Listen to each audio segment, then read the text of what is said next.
যে সময়তে বান্দারা আল্লাহর ইবাদত করতে পারে এবং আসমান ও জমিনের রবের কাছে তওবা করতে পারে। বিশেষ বিশেষ কিছু সময় নির্ধারণ করে রেখেছেন, তার মধ্যে থেকে একটা হচ্ছে এই আসল জিলহিজ্জা। রাসূলুল্লাহ সাল্লাল্লাহু আলাইহি ওয়াসাল্লাম বলেছেন, পৃথিবীতে যত নবী রাসূলের আবির্ভাব ঘটেছিল, অতীত নবীর উম্মতের বয়স খুব কম ছিল না বয়স খুব বেশি ছিল? অতীত নবীর উম্মতের বয়স খুব বেশি ছিল, কিন্তু আমার নবীর উম্মতের বয়স খুব কম। রাসূলুল্লাহ সাল্লাল্লাহু আলাইহি ওয়াসাল্লাম বলেছেন, ইন্না আমারা উম্মতি মা বাইনা 60 ইলা 70। আমার উম্মতের বয়স ছিল হলো 60 থেকে নিয়ে 70 পর্যন্ত, মানে খুবই কম বয়স। কিন্তু এই সংকীর্ণ বয়সের মধ্যে আল্লাহ রাব্বুল আলামিন এমন কিছু সময় নির্ধারণ করে রেখেছেন, সেই অল্প সময়ের মধ্যে বান্দা যদি ইবাদত করে তাহলে হাজার হাজার বছর বেঁচে থেকে ইবাদত করার সমতুল্য সওয়াব তারা পেয়ে যাবে। যেমন আল্লাহ রাব্বুল আলামিন বলেছেন, লাইলাতুল কদরি খায়রুম মিন আলফি শাহর। রমজান মাসের শেষের দশকের মধ্যে কোনো মানুষ যদি কদরের রাত্রি পায়, তাহলে ওই রাত্রিতে যদি ইবাদতবন্দি করে তাহলে 1000 মাসের ইবাদতের চাইতে অতি উত্তম হবে।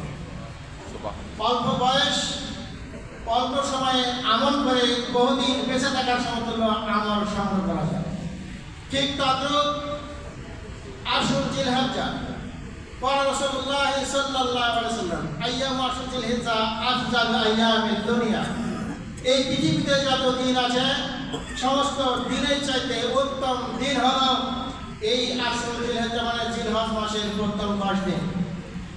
এই 10 দিন হচ্ছে খুবই উত্তম দিন। রাসূলুল্লাহ সাল্লাল্লাহু আলাইহি ওয়াসাল্লাম বলেছেন, মা মিন আইয়ামিন আযম ইনদাল্লাহ, এমন কোন দিন নাই যে দিন আল্লাহর কাছে সবচেয়ে উৎকৃষ্ট দিন, বড় দিন, সম্মানিত দিন, আল্লাহর কাছে প্রিয় দিন এই 10 দিনের আমলের সমতুল্য হতে পারে না।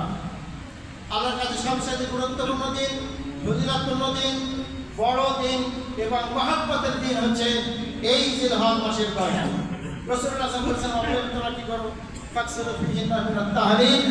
এই 10 দিনের মধ্যে তোমরা বেশি বেশি করে লা ইলাহা ইল্লাল্লাহ পড়বে, সুবহানাল্লাহ পড়বে, আলহামদুলিল্লাহ পড়বে, আল্লাহু আকবার পড়বে। সম্মানিত ভাই বন্ধুগণ, এটা সহজ একটা আমল, সহজ আমল। এতে টাকাও লাগবে না, পয়সাও লাগবে না। শরীয়তের মধ্যে অনেক কিছু কঠিন আমল আছে, যেমন হজ আছে, জাকাত আছে। হজ করতে হলে আপনার পয়সা লাগবে অনেক, জাকাত দিতে হলে আপনার হিসাব করতে অনেক লাগবে, কিন্তু এটা তাকবীর করতে, দোয়া করতে, ইস্তেগফার করতে তো পয়সার দরকার নেই। কে বলে? এরা সকলেই করতে পারবে, সকলেই করতে পারবে।